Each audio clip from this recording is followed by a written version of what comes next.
Alexa, set a timer for 12 minutes. Hi. 12 minutes, starting now. Thank you. Good morning. Yes, I've got my coffee. I'm ready to go. How you doing? Hi. Shapoopy wants to join us, and I really have no choice. Come on. There you go. Hello. This is everybody on the internet. Everybody on the internet. Shapoopy. Actually, who am I kidding? 4 people who watched Shapoopy. So, you want to go? All right. We've reached the end of another week. What am I neglecting you? Second week for us. Third week for Vicky and I here in our home, and I am only here for petting dogs, and it seems to me like a really good time for us to look back on the last 2 weeks and wonder what the hell I've been doing. I've been losing subscribers. And why is that? I don't know. I'm sure there's somebody out there who knows exactly why everything happens, but that's not me. So, I can only guess that those were the stupid people. Sorry. Shapoopy, I really want to drink my coffee. Oh, at least be entertaining. Arrah, arrah. There. Now everybody can look and say, oh, look at the puppy. We love puppies. We'll subscribe to this channel and buy his books. I fully intended to speak seriously for a good 10 minutes. That's not going to happen as long as she's on my lap. So, I love you, my sweetie. I love you, love you, love you. Now get off of me. I'm trying to talk. Come on. Come on. Move your butt. Move your butt all the way. I'm going to have to edit all that out. Nah. I'm a terrible daddy. Anyway, I wanted to sit with you and talk about what we're doing here. Because yesterday, I got an idea in my head, which starts with the idea that before I did this, I made it a point that when I spoke, the words wouldn't be wasted. I wouldn't be talking about nothing. And in the last 2 weeks, I feel like I've done everything to avoid talking about anything. Because the 2 biggest things people are talking about are the 2 things I kind of wanted to avoid. I don't want to sit here every morning and talk Trump and COVID, because the fact of the matter is, Trump and COVID are going to be here. Trump and COVID are our realities. There's no imagining either of them away, and yet those are the 2 forces that are causing the most damage to the American people. So I don't want to avoid topics, but I've got right now nothing between you and I to talk about. I'm not a very interesting person, you see. I don't come up with stuff every day. I don't go on adventures. I am what you see before you, the kind of guy who wears a bathrobe on the internet, the kind of guy who has a shirt. I don't know if you can see this. I don't know if it's in the shot, but it says "Best Dog Dad Ever." If you can't see it, I really apologize. Anyway, the thing is Vicky bought me that shirt. It's her favorite shirt, or this shirt. It's her favorite shirt because, I'm just another schmo married to someone who likes to make their partner wear weird things. But most of the time, if I'm not living among COVID, I'm sitting in front of my computer typing. My work is pretty much my life. And that, for me, is almost as important as Trump and COVID. So yesterday, after I filmed Out on the Coves, I had some time to walk because sadly I still had to get home. So I had some time to walk. Hold on a minute. And I thought about this idea that I had had before, or just as all of this started. And I'd brought it up with Vicky, and we'd kind of mulled it over, but I wasn't quite sure. See, the thing is, to give you a little background, I've been writing since about 1977? 1976, 77, somewhere in there, right at the end of elementary school. And then I took like a year off and got onto that was Cha-Cha. I still haven't introduced you to Cha-Cha. That's got to happen. Anyway, got onto the newspaper in junior high, and then I got onto the newspaper in high school. And from that point on, I was, one way or the other, I was writing something. You know, I was writing some goofy commercial parody, which is, yeah, that's how I started. I think the first thing I had published in a newspaper, school newspaper, was a commercial parody, because someone somewhere along the line said, this is a newspaper, clearly we publish commercial parodies. But I talked them into it. I had said, hey, look, you know, it's a newspaper, you're supposed to have ads, I can provide the ads. And so I did, and that worked into writing so many other things. But I've been writing books since 1985, so that's a little more manageable of a timeline there. Let's see, it's 2020. Yike, 35 years. So I'm 54. I'm gonna be 55 this year. So yeah, that's most of my life I have spent writing.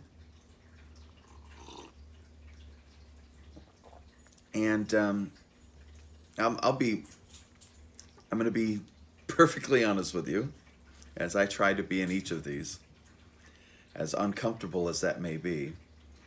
I wasn't particularly good at writing for a very long time, but I was fortunate enough to run into just enough people who thought I was good to kind of draw me along through the years. Shapoopy, just give me a minute. Don't you love having dogs? Anyway, I wrote books until around the time of my divorce. And I worked full time. I did everything that normal people do. But I also wrote books. And I wasn't getting any attention from them. Self-publishing at the time was not really an option. You know what? I'm gonna go take care of Shapoopy. Give me a minute. You're a pest. You're a big fat pest. She keeps crying down there. Okay. So I've dealt with the big fat pest. So where was I? So stopped writing around the time of my divorce, around 2000. Because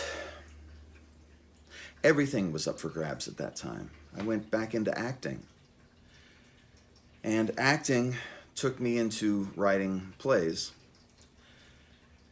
And the strange thing is I was really good at it. I could get into a play and just really do some damage. But my books didn't seem to have that. They didn't have that same chemistry, that same magic. And I can't remember why I went back to writing books, but there came a time, after writing plays for about 5 years, maybe 6, when I said, I can't do this anymore. And I think a lot of it had to do with theater is very insular, I guess, is very incestual, by which I mean you got to be in there to get your plays in there. it's hard to get your plays produced. And I don't have the patience. I don't want to work for a theater for 5 years before they read one of my plays. That's just not my style. My style is to do it and get it done and not fucking bullshit around. Sorry. So I went back to writing books because I wanted to take the kind of energy that I'd found in writing plays and bring that back to writing books, writing novels. Actually, I wrote nonfiction too for quite some time. I really had to get myself to this place as a writer, and I took a long kind of circuitous route through nonfiction and philosophy into fiction through horror and romance and sci-fi and fantasy. What I'm doing is I am winnowing everything down. My goal is to the commercial literary novel form. I'm aiming at the great American novel. I'm not hitting it. I hit it with a lot of different flavors. You know, great American novel with artists talking about art. Great American novel with a detective who thinks with his face as he's getting punched in it. You know, I'm working towards it. I'm kind of hitting off the sides as I winnow my way up the list. And right now I'm working on the next book in the Breakthrough series, which I won't be working on for at least a couple months. I heard last night there are sources now that are saying that this is going to go through June. Alexa, stop. Oh, we're not stopping yet. This is going to go through June, which means I've got at least a couple more months of sitting here with you.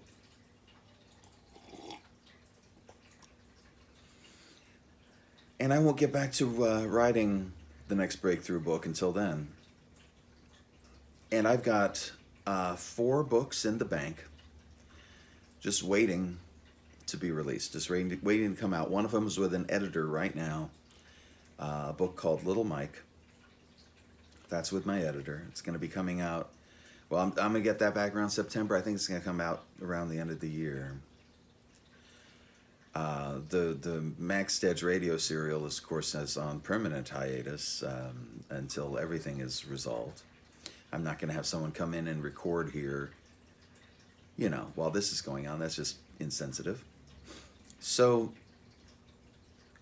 and beyond that, there's plenty more I can talk about beyond that, but that's all years in the future. I've got a roadmap. But unfortunately, right now, we don't have any road. So, what have I been trying to get to? What point have I been trying to make all this time? Well, I've been writing for so long that, and my writing style has changed so much over the years, that I've decided to undertake a little exercise a few months ago, maybe at the end of last year. I thought, I'm such a different writer now, it would be really interesting to see what my writing was like back then. Because to be honest, I've written so much, I don't remember half the stuff I've written. I mean, it all goes out into the past, you know. It's kind of like a snail trail I have following behind me of.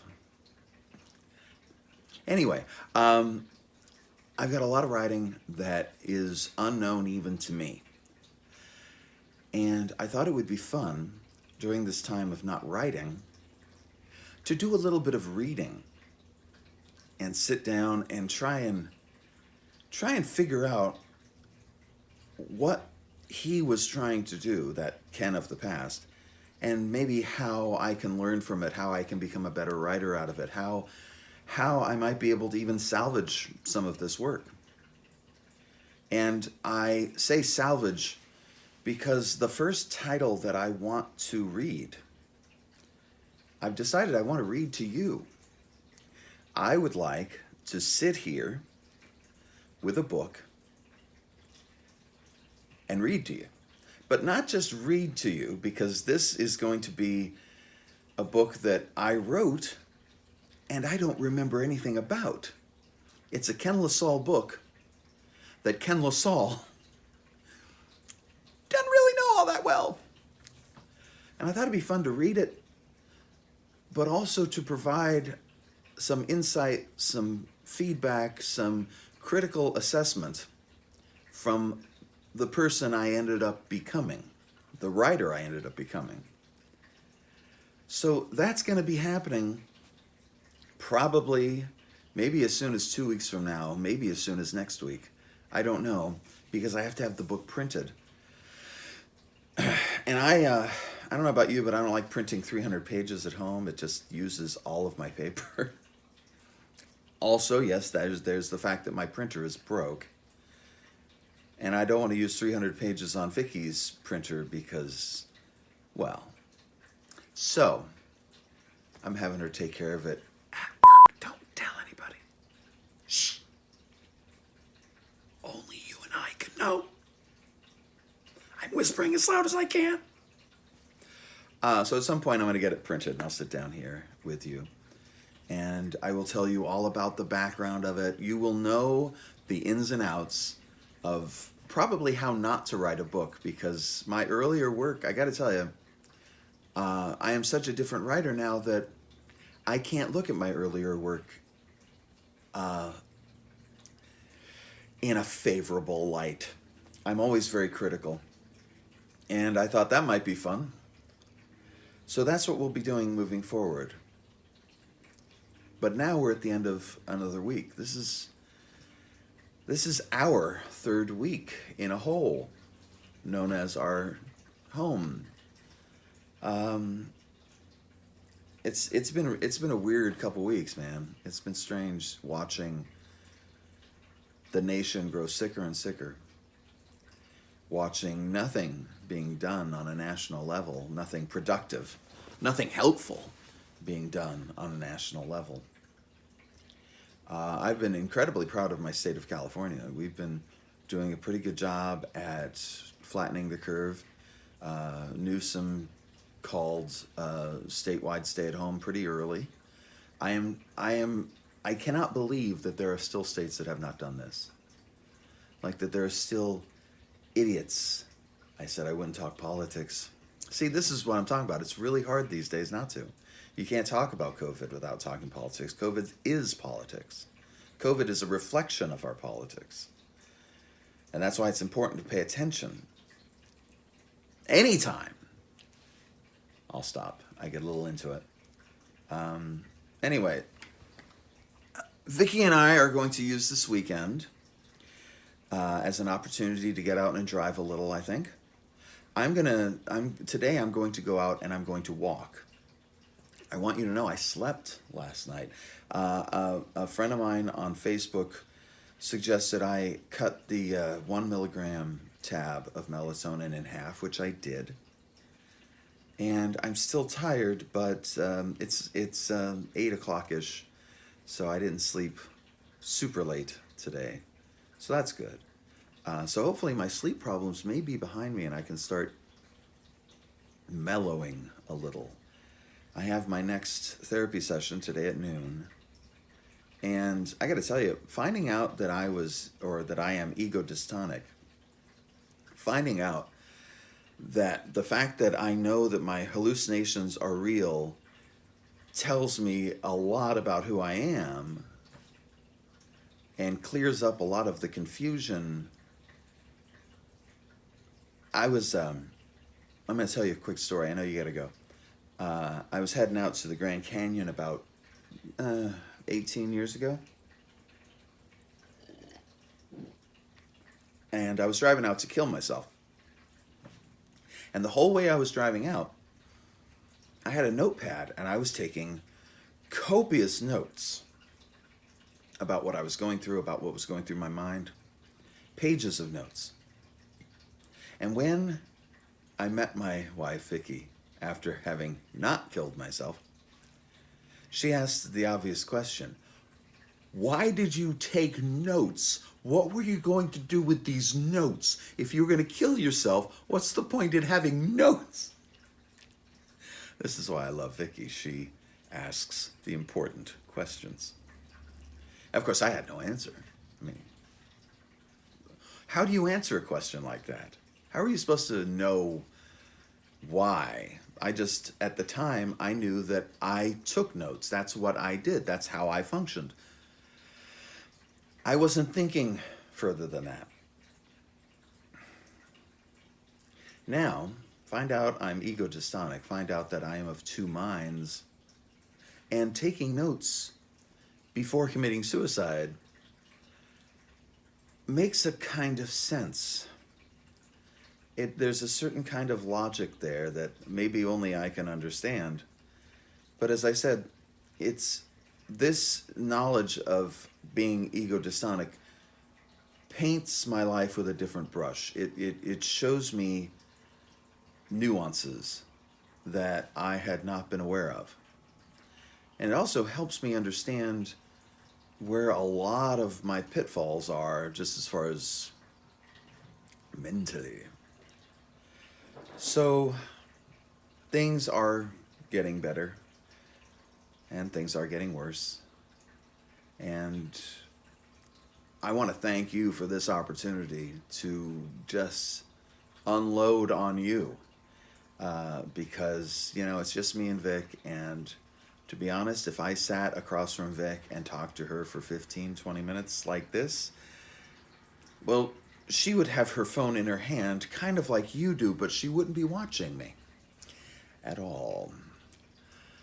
Anyway, have yourself a great weekend. Do whatever you can to enjoy this time. It's not the best time. I won't say it's not the worst time, because for some people out there, it really is. And you have my empathy, and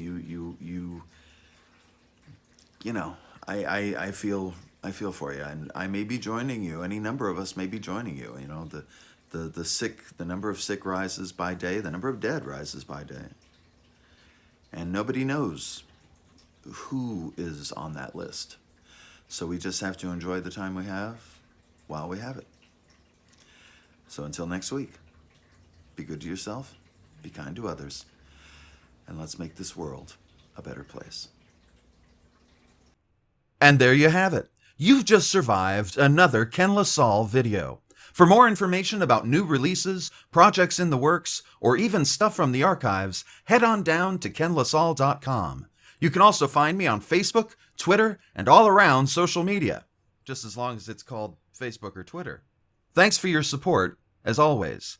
Be sure to subscribe to this channel, and I'll be back soon with more nonsense.